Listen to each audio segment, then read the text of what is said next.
Journée internationale des personnes handicapées, 26e édition. Le SSPH-OCPSP crée à nouveau l'événement en vue d'un regard digne à l'endroit des personnes handicapées.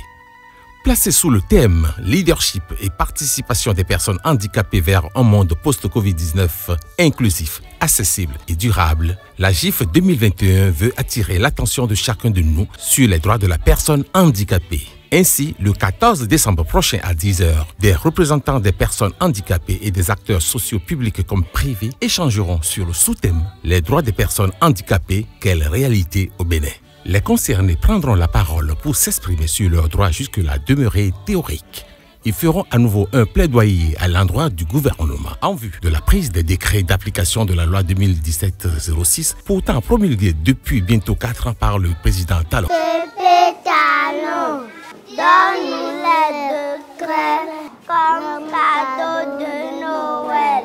Devenez acteurs et vivez l'événement sur le lien indiqué sur nos affiches. Ensemble pour un monde sans exclus.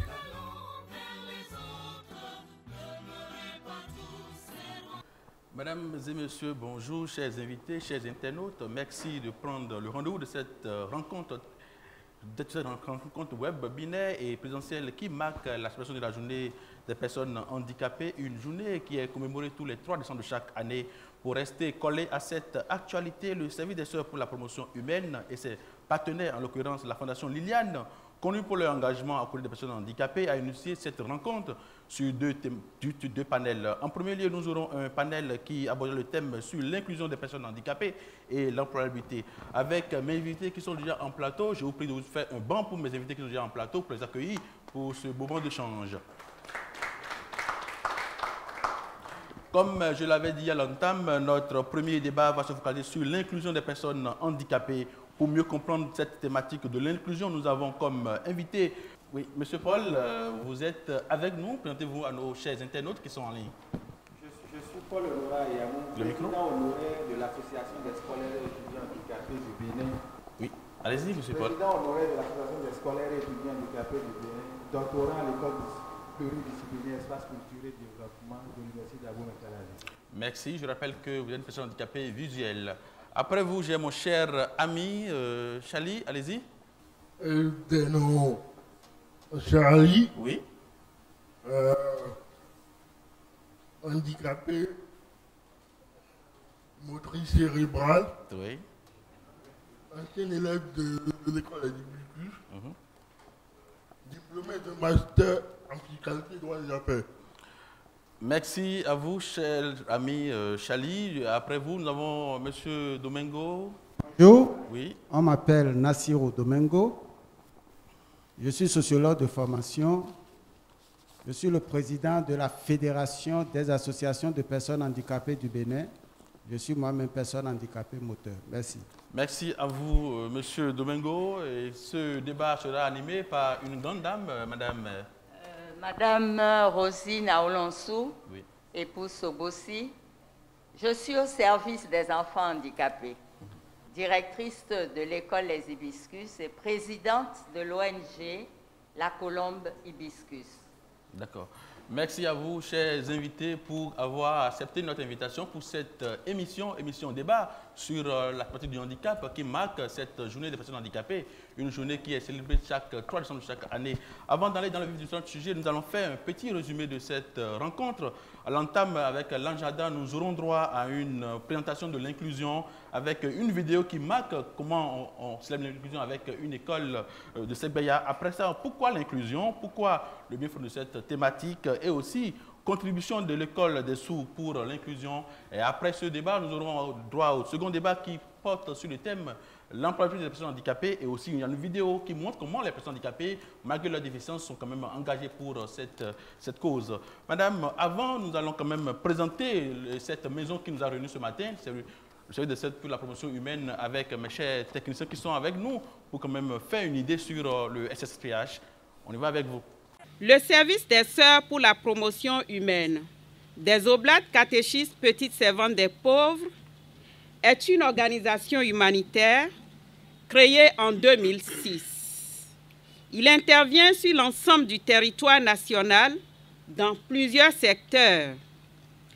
À travers ces 6 domaines d'intervention, dont l'inclusion des personnes handicapées occupe une place de choix, nous contribuons à la réalisation de 10 objectifs de développement durable sur les 17 prévus par les Nations Unies.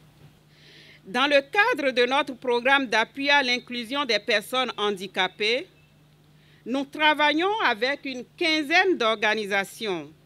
C'est l'effort de tous ces partenaires locaux qui nous permet de toucher directement 750 enfants et jeunes handicapés.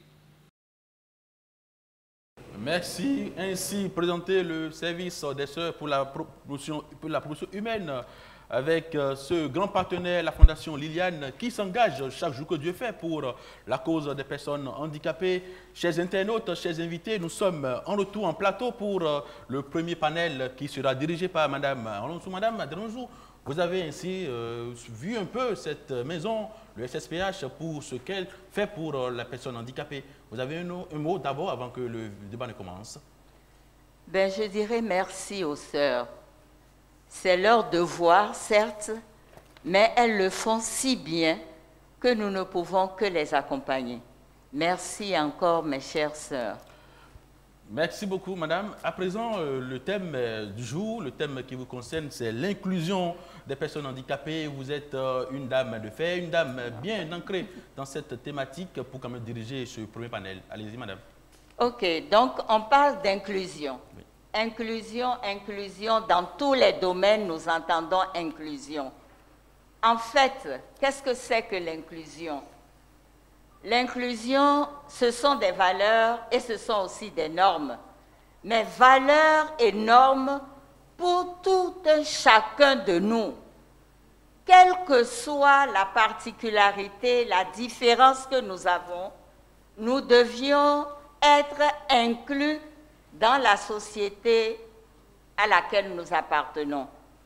Quand on parle d'inclusion aussi, c'est une façon de s'engager à voir la société autrement, c'est-à-dire nous devions tous être pleinement humains. L'inclusion aussi est un processus qui doit amener à une nouvelle façon de penser la société, de vivre ensemble. Les enjeux de l'inclusion sont nombreux. Inclusion dans l'éducation, inclusion dans l'emploi, inclusion dans la vie familiale, la vie en société, en cité et dans le monde. L'inclusion est donc un effort démocratique pour que tout citoyen en situation de handicap ou non puisse participer pleinement à la société selon un principe d'égalité et de droit. Maintenant, le problème qui va se poser, c'est de savoir si actuellement, après toutes les sensibilisations qui sont faites, année après année, où est-ce qu'on en est aujourd'hui au Bénin? Je pourrais demander à M. Nassirou Domingo de bien vouloir essayer de répondre à cette question-là. Où est-ce qu'on en est? Pourquoi faut-il se battre pour que l'inclusion soit une vraie réalité dans notre pays? Merci. Madame Alonso. Oui. Je pense que au Bénin, nous sommes sur le chemin de l'inclusion. Nous sommes au début. Et j'espère que nous allons devoir y parvenir avec l'aide de tout un chacun de vous et de tout un chacun de nous. Pourquoi l'inclusion? L'inclusion, c'est forcé. L'inclusion est forcée dans la mesure où nous devons suivre les objectifs de développement durable. Comme slogan, ne laissez personne de côté. Ne laissez personne derrière. Et nous faisons partie intégrante de cette société. On ne doit pas, en aucun cas, nous laisser derrière. Si nous voyons du côté humanitaire ou du côté humain, nous sommes des êtres à part entière comme tout le monde. Oui. Nous sommes nés des parents non handicapés.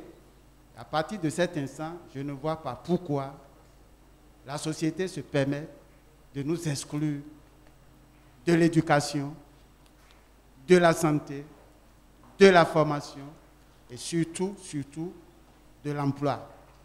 Car il est dit que c'est l'emploi qui fait l'homme. Et l'emploi des personnes handicapées permet aussi de nous construire, de faire comme les autres.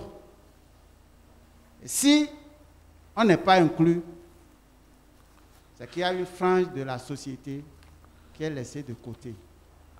Alors, Monsieur Nassirou, si je vous comprends bien, tout homme dans une société doit atteindre un développement humain, quelle que soit sa différence. Nous devons tous nous battre, avez-vous dit, pour atteindre cette inclusion-là. Qu'est-ce que M. Paul pourrait ajouter à cela pour bien parfaire cette bataille sur l'inclusion? Merci. Je dirais que sur ce volet de pourquoi l'inclusion, il faut dire que l'inclusion, c'est ce processus qui met plutôt la personne en situation de handicap Recording in progress. au même enseigne que les personnes dites valides. Donc on doit quitter forcément l'étape de prise en charge pour l'étape de prise en compte. C'est important.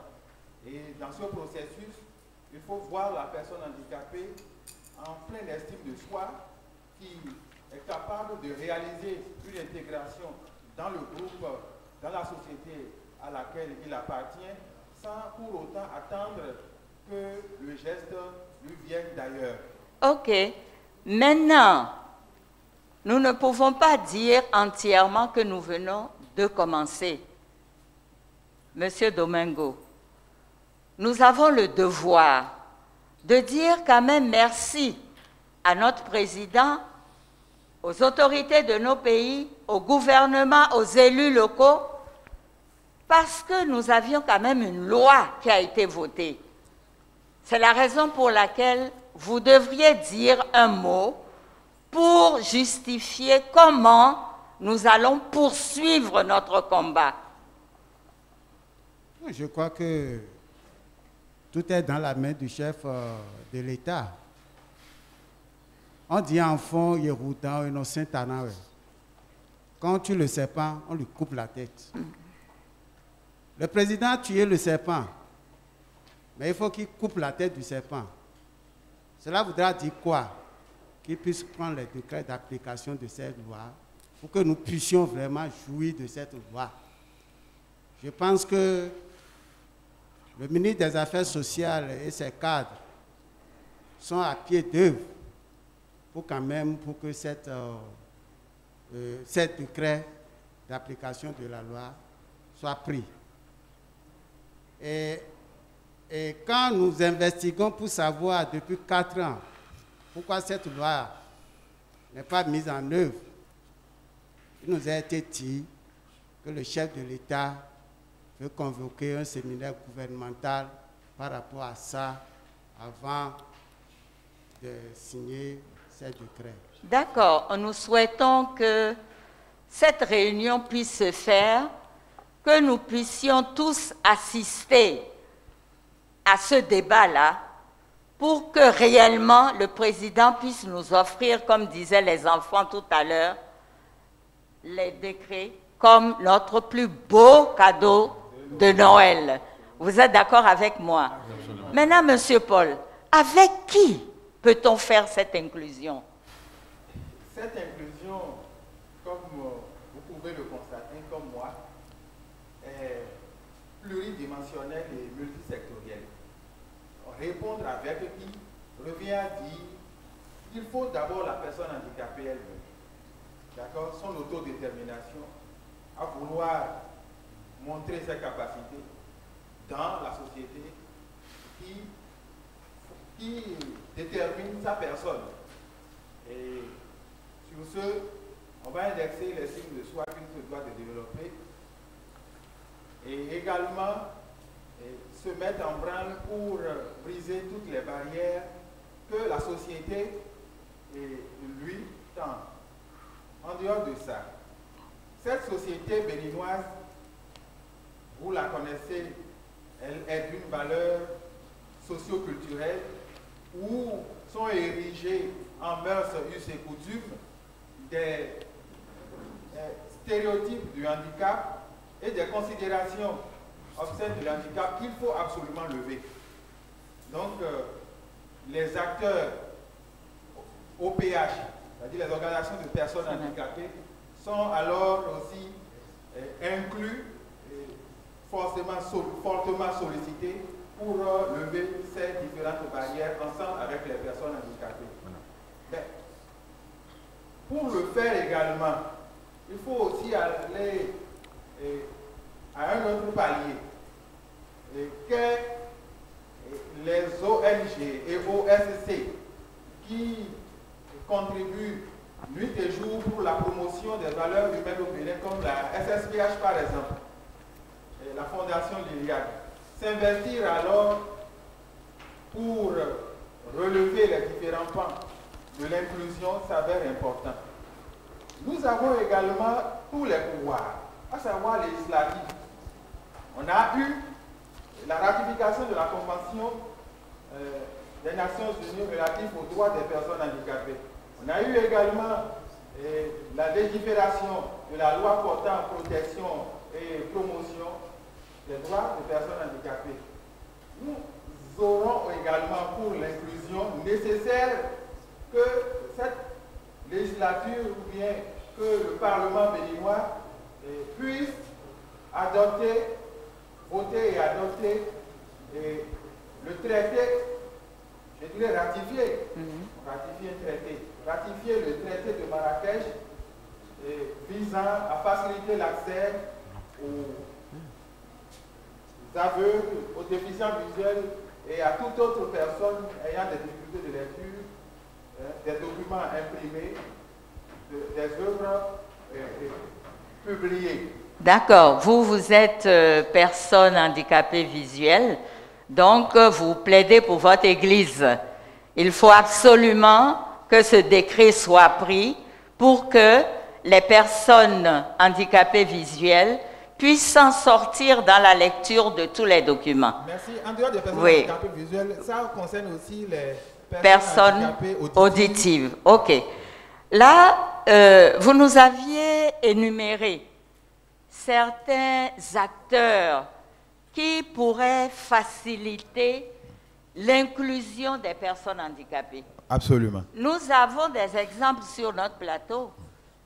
Nassirou, qui est le plus ancien, il a fait de très grandes études. Absolument. Mais le plus jeune, qui est Charlie à côté, s'est aussi essayé.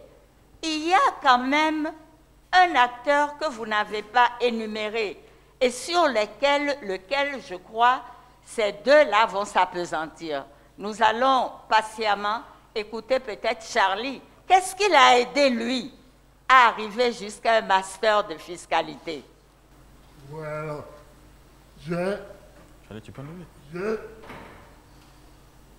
C'est grâce à mon père et ma mère que j'ai pu aller à l'école, que j'ai pu poursuivre jusqu'à tes études. Oui. Pour avoir une licence en audit et contrôle de gestion. Oui. Et un master en fiscalité et droit des affaires. D'accord. Donc, l'acteur que vous avez oublié, le voilà ressorti. Les parents. Oui, les parents. Parce que Monsieur Domingo, avec qui j'ai fait quand même un bon bout de chemin, n'a jamais cessé de nous rappeler au cours des réunions que si sa maman ne l'avait pas porté au dos, si son directeur d'école ne l'avait pas accepté à l'école, il ne serait jamais celui qu'il est. Donc, nous sommes tous convaincus ici que l'acteur premier, vous avez dit, c'est la personne handicapée et il y a les parents. Or, nous savons, je vous laisse, M. Domingo, nous dire un peu ce que nous vivons avec certains parents et qui peuvent bloquer cette inclusion. Le combat est dur, donc il faut que tout merci, le monde madame. y participe. Merci, madame. C'est vrai que nos parents sont les premiers acteurs de l'inclusion. Quand ils décident, nous pouvons aller loin. Mais il est remarqué que les coutumes, les us ou les mœurs font que certains parents ont honte de leurs enfants handicapés. Ils ont honte à partir du regard des autres, de ce que les autres vont dire.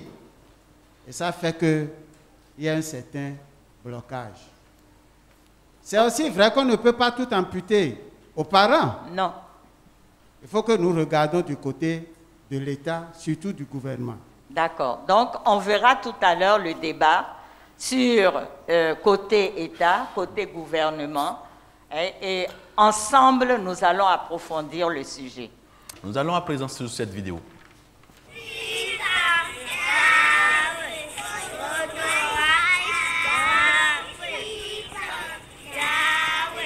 Nous sommes ici dans la classe maternelle inclusive du Centre de promotion sociale des aveugles de Segbeya. Nous avons 34 apprenants, dont 5 enfants à besoins spécifiques et le reste, les 29 autres sont des enfants dits normaux. Ensemble, ils travaillent, ils collaborent depuis des années, notre 4e promotion inclusive. Ces enfants collaborent, travaillent en synergie pour une entraide et une inclusion réussie. Qui veut te donner? Abdou, donnez, reste à côté de toi.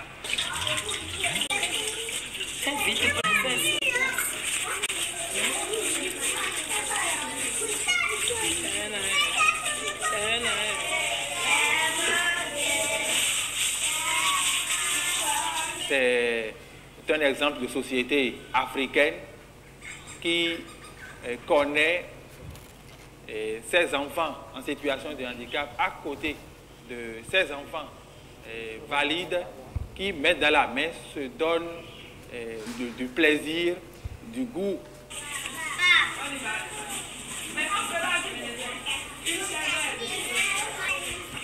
Bon appétit. Le repas de Mario est doux, hein? Doux, j'ai la joie de vivre au milieu de ces enfants.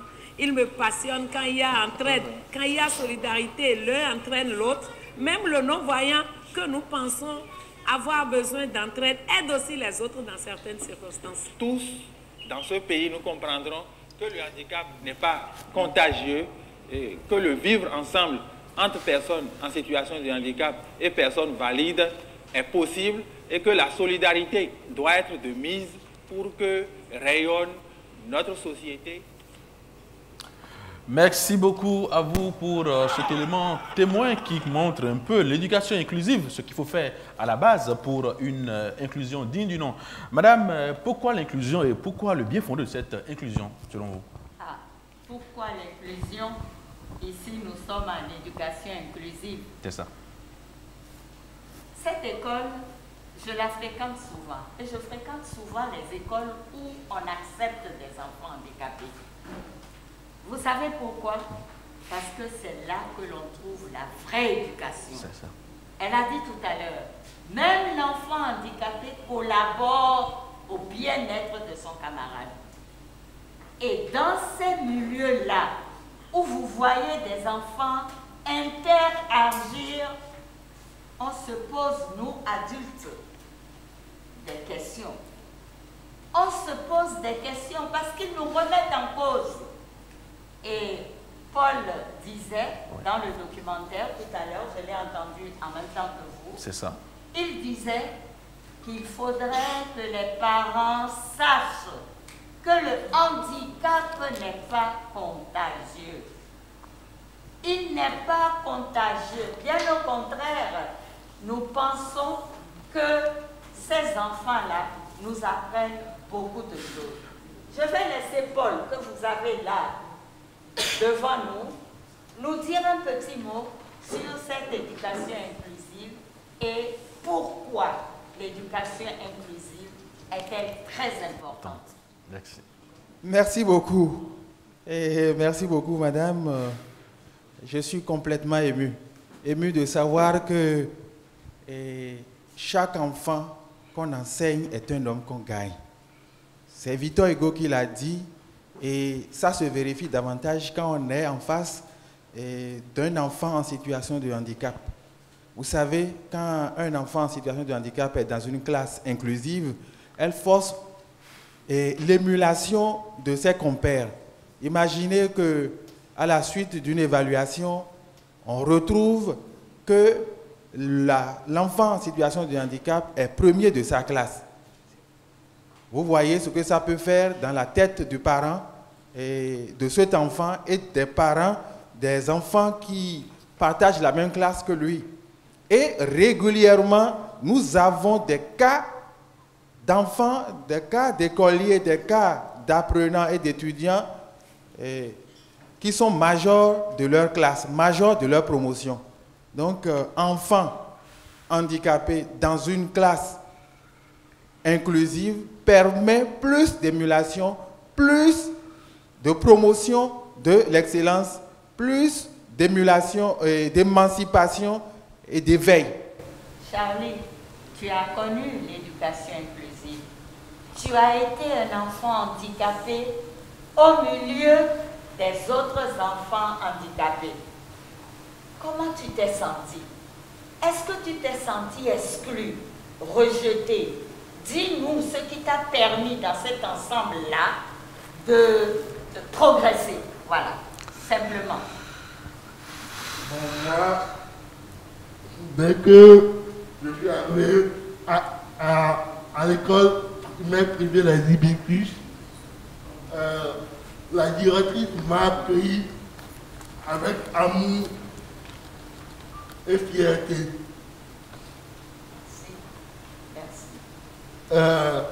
Les camarades aussi m'ont accueilli depuis le cours primaire au cours secondaire jusqu'à l'université. Eh oui, voilà ce que je vous disais tout à l'heure. Les valeurs pour tout le monde, sans exception. Je sais que Nassirou encadre aussi beaucoup d'enfants, surtout des enfants handicapés auditifs. Il les encadre à Covent. Il peut aussi nous donner des exemples. Au fait, l'école inclusive pour moi, c'est le lieu d'apprendre le vivre ensemble aux générations futures. Parce que à l'école, surtout les enfants ne font pas une différence ni une exclusion à partir du handicap.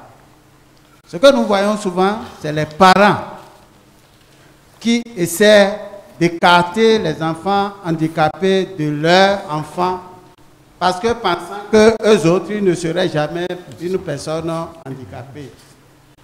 Mais seul Dieu a réponse à tout. Qui sera personne handicapée? Personne ne le sait. Qui sera handicapé avant de quitter cette terre? Personne ne le sait. Merci beaucoup, Nassirou. Vraiment, c'est de gaieté de cœur que nous pouvions parler de l'éducation inclusive. C'est vraiment de gaieté de cœur. Ceux qui ont connu l'expérience, ceux qui ont vécu cela, ne pourront jamais se dire qu'ils sont restés les mêmes du commencement à la fin. Il y a toujours eu un sentiment et nous sommes toujours très fiers de démontrer par l'éducation inclusive que chaque enfant est unique. Chaque enfant est unique, comme il disait. Chacun vole comme il peut. Certains volent très haut, d'autres pas du tout haut. Pourquoi les comparer?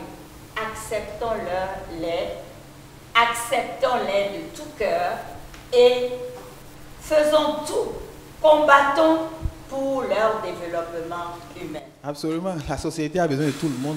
Si on ne peut être broussaille dans la vallée, on peut être au pain au sommet du coteau. C'est ça. Ce n'est pas par la taille qu'on arrive. Hein. Pas du tout. Merci à vous, Paul. Merci à vous, madame, pour cette explication sur l'éducation inclusive. Nous allons à présent faire un tour à la régie pour quand même suivre ce plaidoyer, ce message du service de la promotion humaine qui quand même œuvre depuis des lustres pour une éducation inclusive. Nous allons à présent suivre cette vidéo témoin.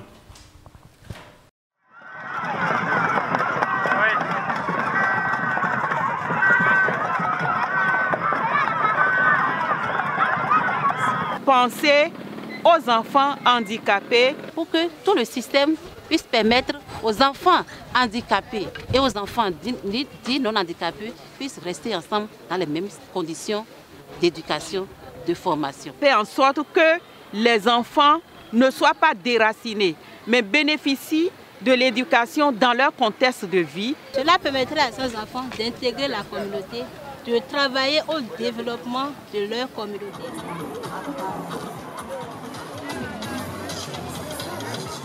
Madame, vous avez vu comment cette présentation de cet élément, cette vidéo sur ce que les sœurs font pour quand même une éducation pour tous.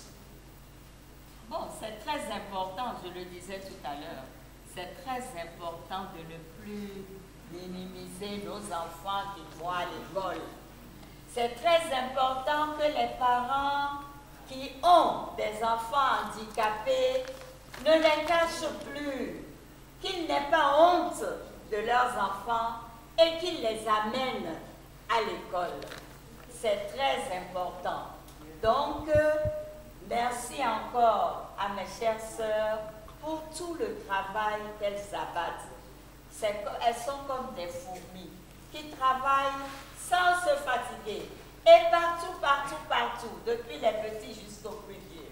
Mes chères sœurs, nous vous disons encore sur ce plateau ce matin, bravo. Merci beaucoup et bravo. Merci beaucoup, madame. Madame, selon vous, dites-nous comment et avec qui réussit l'éducation inclusive? Quand on parle de l'inclusion, comment et avec qui il faut réussir cette inclusion? Bon, je crois qu'on l'a dit en général en plateau, oui.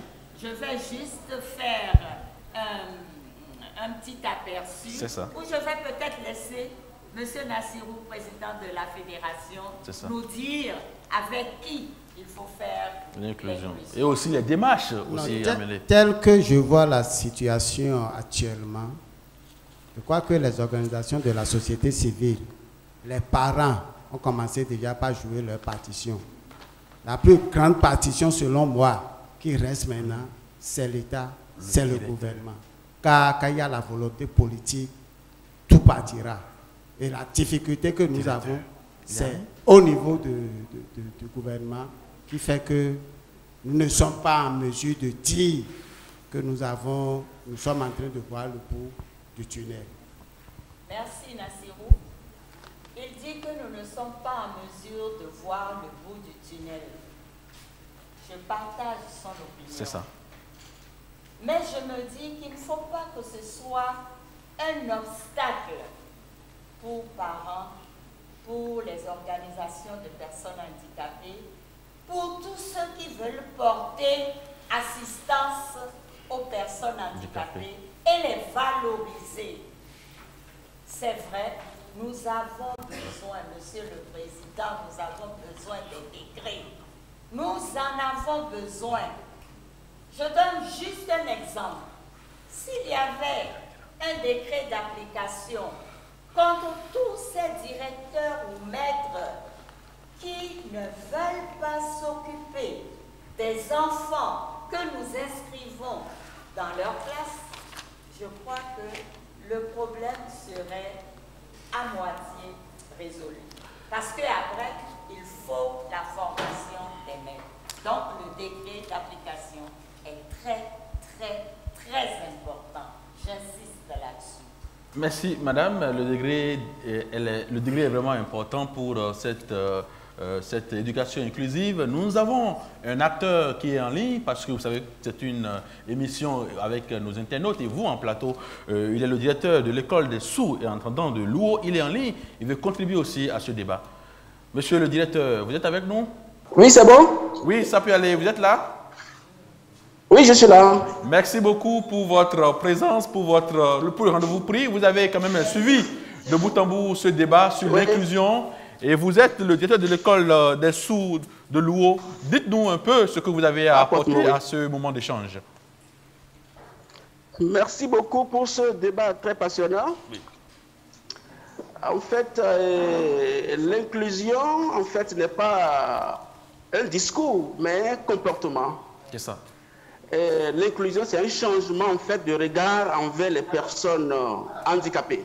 Vous voyez? Et en fait, qui dit inclusion, dit un chez-soi commun. Qui dit inclusion, dit un chez-soi commun et agréable à vivre.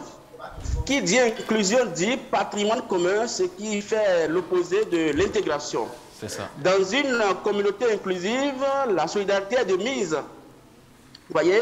Et lorsque je prends par exemple le cas de Louo, c'est un cas très pratique de l'inclusion au niveau de l'effectif. Vous voyez, ils sont 612 dans l'établissement, sourds et entendants, 308 entendants et 304 sourds. Vous voyez? Donc on ne dira pas que c'est l'école des sourds, on ne dira pas non plus que c'est l'école des entendants. C'est ça même l'inclusion, comme je le disais, c'est un chez-soi commun, une maison commune à tout le monde. Voilà d'abord ce que j'entends de l'inclusion. Ok. Maintenant, l'inclusion chez nous, c'est encore avoir sur le même banc un enfant sourd et un enfant qui entend. Oui. Vous voyez? Oui. Donc, ce n'est pas que les sourds sont dans la classe, non. Ils partagent le même banc. Ils se partagent le même banc. L'enfant sourd ici, l'enfant entendant à côté. Ce qui fait que l'enseignant est obligé d'abord de connaître la langue des signes. Oui. Et là, il y a trois systèmes. Vous aurez des classes qui évoluent en binôme. Les enseignants évoluent en binôme, un enseignant sourd et un enseignant entendant. Vous voyez, donc dans ces classes, les deux préparent les fiches ensemble comme s'il s'agissait d'un seul homme. Ce n'est pas que le sourd fait d'abord et l'enseignant après. Non, les deux travaillent ensemble, mais pendant le déroulement, tout se passe comme s'il s'agissait d'un seul homme. Vous voyez, c'est ça l'inclusion chez nous. Alors, il y a des classes où vous aurez un seul enseignant qui parle, comme je vous parle directement, et qui fait en même temps les signes. Et ça permet aussi bien à ceux qui n'entendent pas, et à ceux qui entendent, d'être au même niveau d'information et de formation. Vous voyez, donc l'inclusion est véritablement différente de l'intégration. L'inclusion, c'est, comme je l'ai dit, un chez-soi commun et une maison et de tout le monde. Voilà. Merci, monsieur le directeur. Je comprends qu'avec vous, l'inclusion est une réalité et c'est possible. Dites-nous, vous encadrez 612 apprenants, entendants et non-entendants. Dites-nous, est-ce que les débuts étaient si faciles selon vous pour y arriver? Vous savez, en toute chose, les débuts sont toujours difficiles. Beaucoup pensaient au départ que, comment on dit, le handicap sensoriel, bien la surdité est même une maladie contagieuse. C'est une maladie. Alors que, vous voyez, il aura fallu beaucoup de sensibilisation pour dire, mais non, c'est un handicap, ce n'est pas une maladie. Il y a même beaucoup de personnes sourdes qui ont fait des témoignages vraiment édifiants. Ils vont à la banque pour des opérations bancaires et les agents bancaires leur disent attention, si une fois que vous avez touché à tel papier là, non, je ne peux plus. Vous voyez, c'est-à-dire, bon. Il aura fallu du temps pour montrer qu'un handicap n'est pas une maladie. Ça n'a pas été facile, mais aujourd'hui, vous savez, ils sont 308 enfants entendants contre 304 sourds. C'est pour vous dire qu'aujourd'hui, les enfants qui entendent ont pris le dessus sur les enfants qui n'entendent pas. Alors qu'au départ, c'était une école pour sourds. Vous voyez, la tendance est aujourd'hui renversée parce que les gens ont compris que, en fait, l'inclusion, c'est un monde merveilleux. C'est un monde où on doit apprendre à rester ensemble, à se comprendre, à cohabiter, à se pardonner. En fait, c'est ça que moi je dis partout, il n'y a pas un monde à part pour ceux qui entendent et un monde à part pour ceux qui n'entendent pas. Dieu a créé tout le monde pour le même monde et on doit vivre ensemble. Merci, monsieur le directeur. Vous êtes vraiment formidable pour ce témoignage. Selon vous, Dieu a créé tout le monde. Nous avons tous les mêmes droits et nul n'a le droit d'être mis de côté. Madame, vous partagez ainsi mon avis? Bien sûr, nul n'a le droit d'être heureux tout seul. Vraiment, comme le dit Raoul Folero. Merci beaucoup, monsieur le directeur. Nous vous prions de rester avec nous pour la suite de ce débat sur l'inclusion, qui quand même est un débat enrichissant avec les invités en plateau qui en parlent. Madame, vous avez suivi monsieur le directeur qui disait que dans son école, ils sont 612 apprenants qui quand même, avec cette déficience, quand même, essaient à bien s'en sortir pour une éducation vraiment équitable. Oui. Chez les sourds, il y a des entendants et des non-entendants. Dans d'autres écoles inclusives, comme chez les sœurs, comme chez moi par exemple, nous avons des enfants non handicapés et des enfants handicapés. Et vous savez très bien qu'il y a différentes sortes de handicaps. Et ces enfants qui ont différents handicaps peuvent être mis et doivent être mis dans des classes communes avec des enfants non handicapés. Et c'est un seul maître qui s'occupe, comme dit M. Paul à Boïdou, c'est le vivre ensemble. C'est ça. C'est le vivre ensemble. Pas d'école à part pour les enfants handicapés, pas d'école à part pour les enfants non handicapés. Et c'est là qu'on a une certaine richesse. Mais est-ce que nous avons un bout de temps encore? Parce qu'il y a un aspect de l'inclusion. Il y a un aspect de l'inclusion que nous n'avions pas. Oui. Madame, nous allons y revenir avec cet aspect, mais en attendant, nous avons une vidéo, un élément témoin des enfants quand même qui veulent vraiment que cette loi, cette fameuse loi quand même, que le président de la République nous aide vraiment à prendre les décrets d'application à travers le plaidoyer. Nous allons faire un tour à la régie avec cet élément témoin.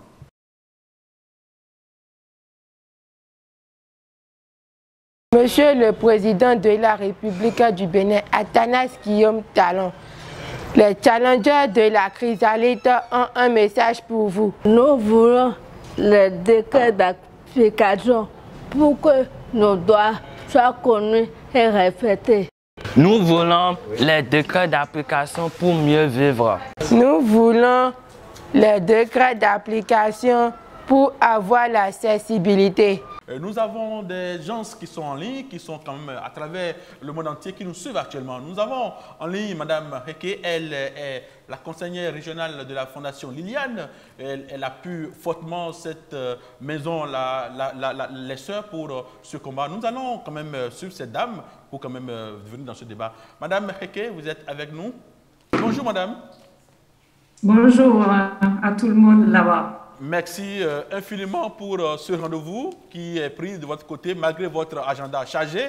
Vous avez quand même tenu parole pour être avec nous sur ce panel sur l'inclusion. Vous avez quand même suivi de bout en bout ces différents échanges de nos panélistes sur l'inclusion. Vous avez certainement un mot à dire ou aussi partager votre expérience de l'autre côté du Pays-Bas.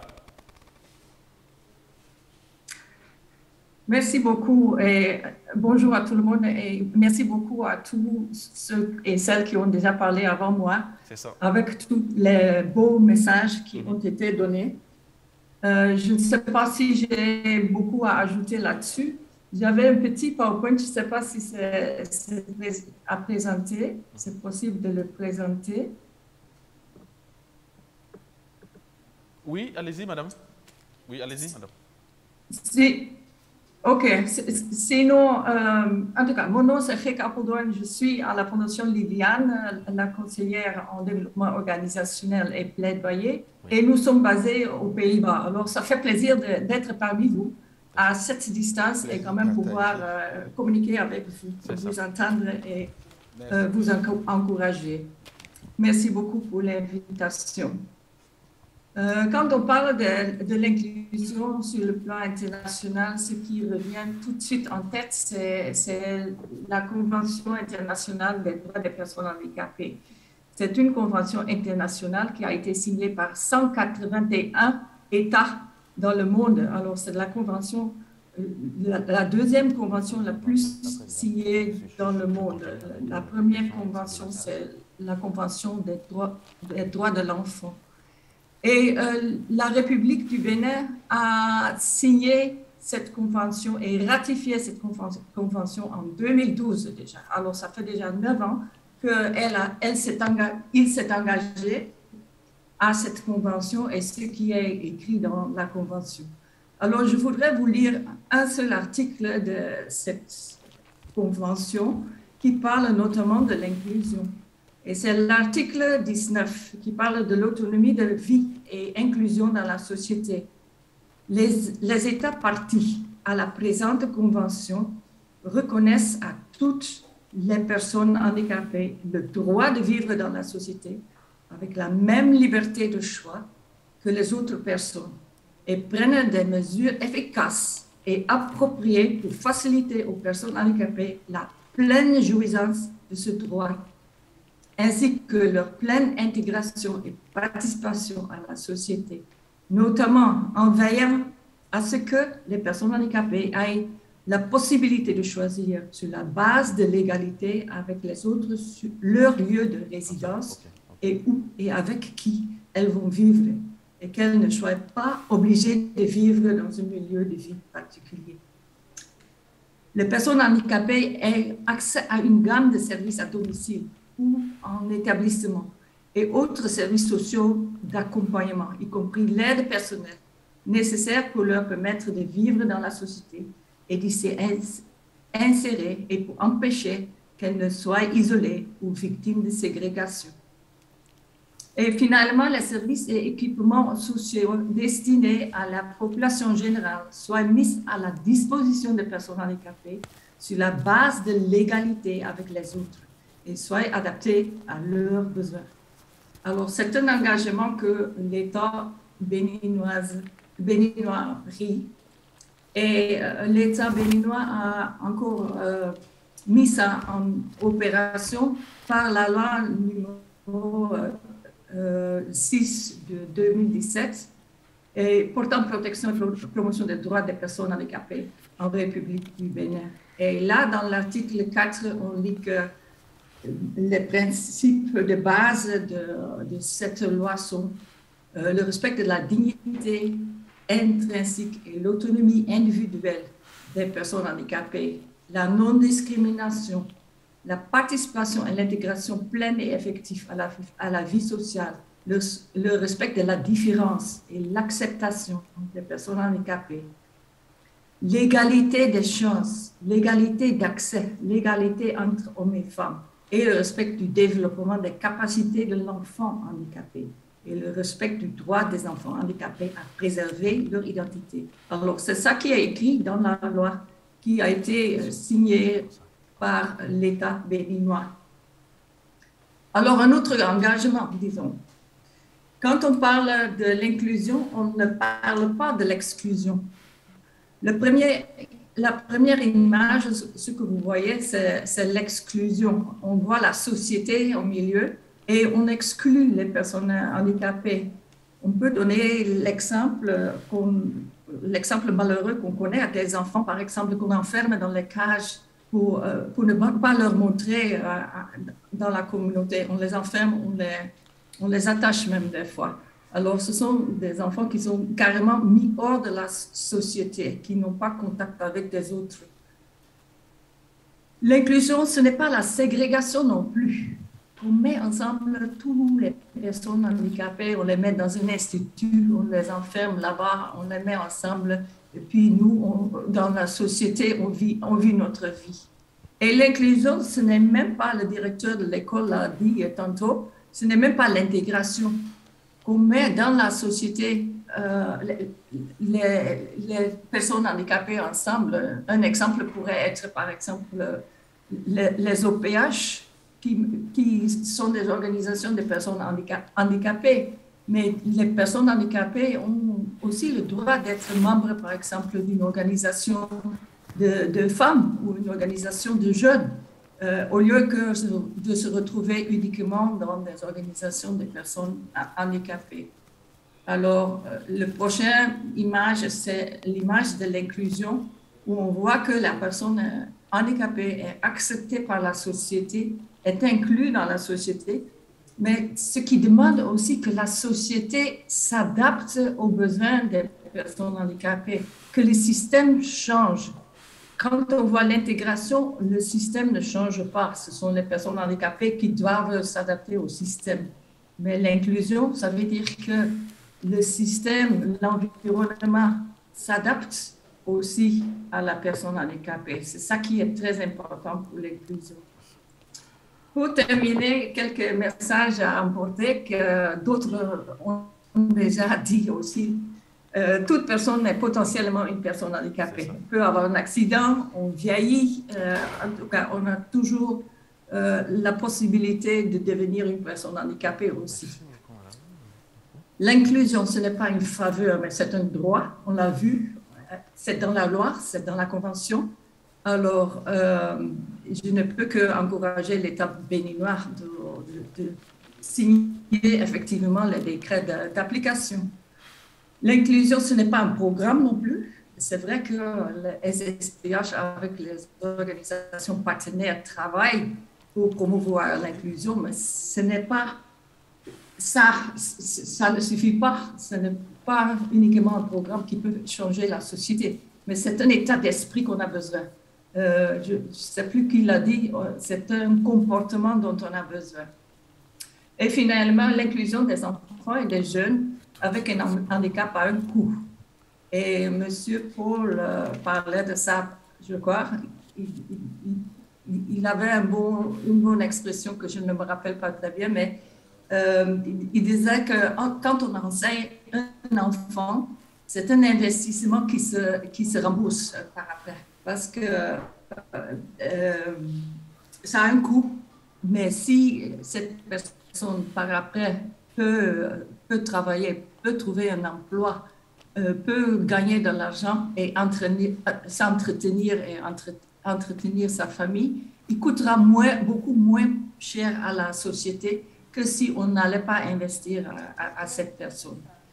Bien, je termine par vous remercier tous et par vous encourager aussi tous dans votre combat, comme Mme Alonso le dit, et aussi de vous féliciter déjà avec tout le bon engagement et toute la mise ensemble de toutes les forces pour vraiment plaider pour l'inclusion. Merci beaucoup. Merci beaucoup à vous, Madame Heke. Merci pour cette riche contribution. Vous avez été vraiment bien détaillé dans votre contribution. L'acceptation de l'autre, ce n'est pas une faveur, l'inclusion. Quand on parle de l'inclusion, il faut quand même comprendre que c'est un droit pour tous. Il faut une égalité entre personnes handicapées et personnes non handicapées. Merci beaucoup pour votre engagement aux côtés du service des Sœurs pour la promotion humaine pour cette lutte pour une autonomisation des personnes handicapées. À présent, nous avons des milliers d'internautes qui sont en ligne, qui nous écoutent actuellement, qui nous suivent actuellement.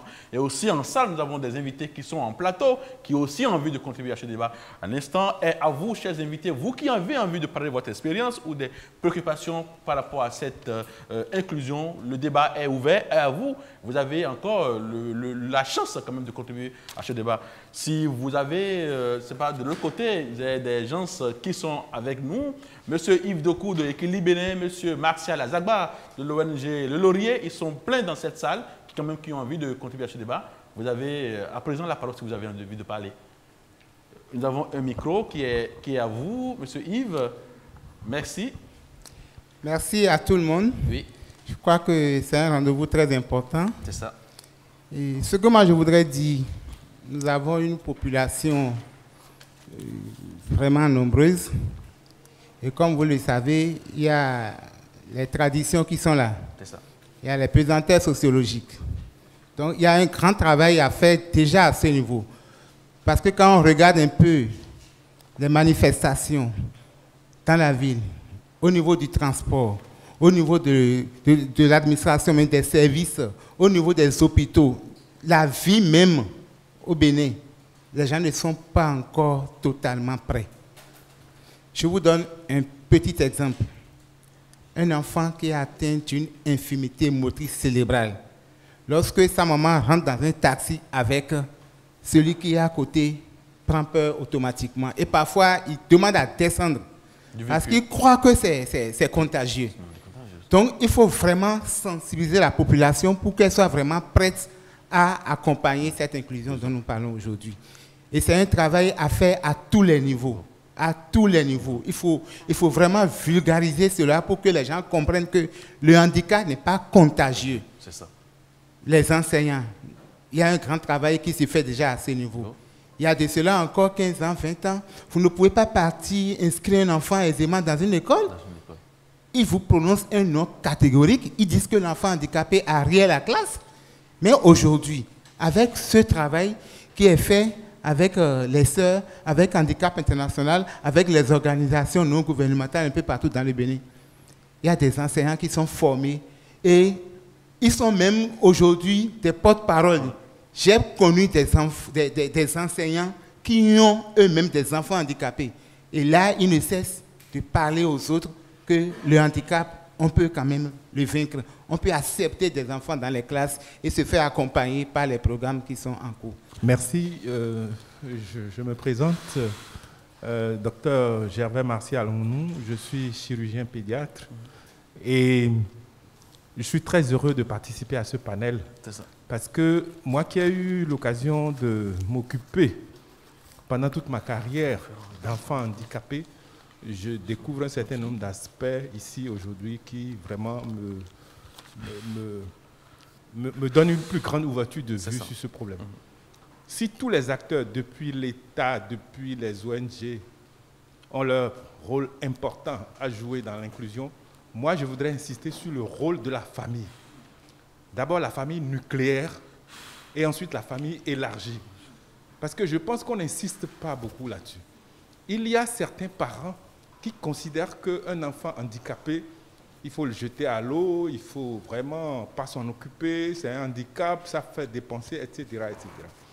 Ils se découragent avant même de commencer par faire ce qu'il faut faire pour aider l'enfant handicapé. Donc, moi, je voudrais dire que le rôle primordial, le premier rôle revient à la famille, d'abord à la famille nucléaire. Il faut aimer ces enfants handicapés. Il faut les aimer comme on aime tous les autres enfants. Et je pense que la première chose qui permet à l'enfant de progresser dans ses acquis, c'est l'amour qu'on lui apporte. C'est ça. Il faut que la famille élargie s'investisse également dans cette inclusion. Parce qu'il faut aider la maman. Il faut apprendre, il faut que les mamans comprennent que quand ils ont un enfant handicapé, il faut qu'ils prennent le temps de s'occuper d'eux. Parce que ce n'est pas rare de trouver des mamans qui ont un enfant handicapé, qui 1 an, 2 ans après ont un deuxième enfant, un troisième enfant. Enfin. Merci. Ce qui fait que, oui, ce qui fait que ils s'investissent moins. La dernière chose que je voudrais dire, c'est vrai, en plus je l'ai remarqué, je le constate, je pense que les progrès de l'enfant handicapé sont plus importants dans une classe inclusive que dans une classe qui est spécialement réservée aux handicapés. Je crois que c'est une très mauvaise chose. Il faut qu'ils soient avec les autres enfants, il faut qu'ils vivent avec les autres enfants, qu'ils voient, et que les autres enfants aussi voient comment il faut s'entraider dans ce programme mutuel. Qu'est-ce que l'enfant handicapé peut leur apporter et qu'est-ce qu'eux-mêmes ils peuvent apporter à l'enfant handicapé. Je vous remercie. Merci, docteur, pour votre contribution. Merci. Nous faisons un grand coucou à ce programme, le programme des Nations Unies pour le développement, le PNUD, qui est aussi dans cette salle, qui quand même est aussi engagé pour la cause des personnes handicapées. Le PNUD était bien représenté. Ils sont encore dans cette salle pour ce débat. Nous avons des internautes qui sont en ligne, qui nous écoutent actuellement, qui ont envie de participer à ce débat. Nous avons des contributions. Allô, si quelqu'un... Allô, monsieur? Oui, bonjour monsieur.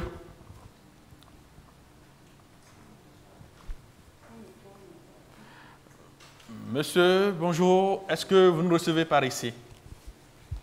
Oui, allô? Oui, bonjour monsieur. Oui, le père Eric Okenke, missionnaire rédemptoriste depuis le Burkina Faso. Merci à vous, Abbé. Merci pour votre position d'écoute depuis le Burkina, le pays des hommes intègres. Vous avez envie de participer à ce débat?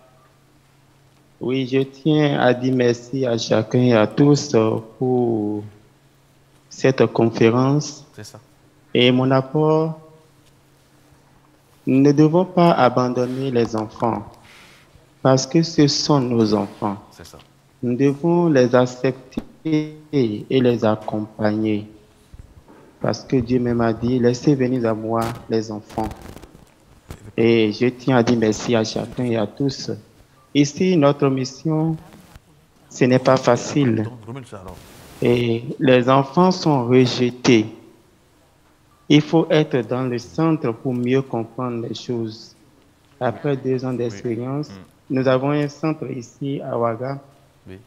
Et il faut vraiment accompagner ces enfants. Il faut aussi la participation active des parents dans cette tâche noble. Que Dieu nous donne la grâce à prendre à cœur que ce ne sont pas des enfants rejetés de Dieu, mais que ce sont des enfants qui ont les mêmes droits, les mêmes priorités que nous tous. On ne choisit pas d'être handicapé, on ne choisit pas, mais c'est une grâce et on doit les accompagner. Que Dieu nous donne cette grâce et nous donne cette force. Merci beaucoup. Merci beaucoup à vous, Abbé. Merci pour votre contribution à ce débat. Nous vous remercions infiniment pour avoir consacré votre temps pour nous, pour quand même suivre ce débat. Merci de rester encore avec nous pour la suite de ce débat. Nous avons encore des gens qui sont en ligne. Si vous avez envie de continuer ce débat, n'hésitez pas à nous envoyer des messages sur cette plateforme. En salle, nous avons encore des invités. Nous avons une préoccupation, une dame qui aussi a envie de contribuer à ce débat. Madame, vous êtes avec nous et à vous présenter à nos invités pour quand même apporter votre contribution à ce débat. Bonjour à tous. Oui. Donc moi c'est Bénédicte Arouchenou. Je représente le bureau du coordonnateur résident du système des Nations Unies. Alors tout ce que je voulais apporter au débat, c'est que au Bénin, il y a déjà une conscientisation et il y a un travail qui a commencé depuis un bon moment et ce travail doit se poursuivre. Comme on a dit tout à l'heure, les décrets doivent être adoptés et la mise en œuvre doit se poursuivre. Je remercie tous les acteurs qui interviennent parce que nous sommes aussi en train de faire ce travail avec le système des Nations Unies pour faire un autre projet. On avait déjà eu un projet pour faire avancer les droits des personnes handicapées. Et on est en train d'élaborer un autre projet dans ce cadre-là. Et tous les acteurs, ils sont impliqués. Donc les organisations des personnes handicapées, le secteur privé, les bénéficiaires même, les parents des personnes handicapées. Et je pense que c'est très important d'impliquer le premier cercle de la personne handicapée, qui sont les parents, pour qu'on puisse savoir qui est la personne handicapée. Sinon, les actions ne peuvent pas être prises si on n'arrive pas à identifier les personnes handicapées. Donc, moi, je pense que le travail a déjà bien commencé et le travail se poursuit. Je vous remercie. Merci beaucoup, madame. Merci infiniment pour votre contribution. Merci infiniment pour ce que vous faites à travers votre organisation, le système des Nations Unies pour le développement, pour cette cause des personnes handicapées. À présent, nous sommes au thème de ce premier panel, un panel riche en couleurs, riche en événements et riche aussi en débats, avec les différentes contributions de part et d'autre, quand même pour l'inclusion des personnes handicapées. Vous avez compris, vous avez quand même cerné la notion qu'il faut pour une inclusion digne du nom. Les personnes handicapées sont des personnes qui ont quand même le même droit que les personnes non handicapées. Madame, vous n'allez pas me dire le contraire. Et aussi, nous sommes dans une société où tout le monde, quelle que soit la déficience, nous avons le même droit pour quand même pour former une société inclusive. À présent, c'est la fin de ce débat, de ce panel sur l'inclusion. Nous allons quand même revenir dans un instant pour cette deuxième rencontre de débat sur l'emploi des personnes handicapées avec d'autres panels qui sont déjà en salle. Merci infiniment, vous qui êtes de l'autre côté de vos différentes plateformes. Merci d'être encore avec nous pour cette suite de débat pour l'inclusion des personnes handicapées. C'est ceci à travers cet échange avec le service de la promotion humaine. Merci infiniment à vous et dans un instant, nous allons revenir avec l'autre débat.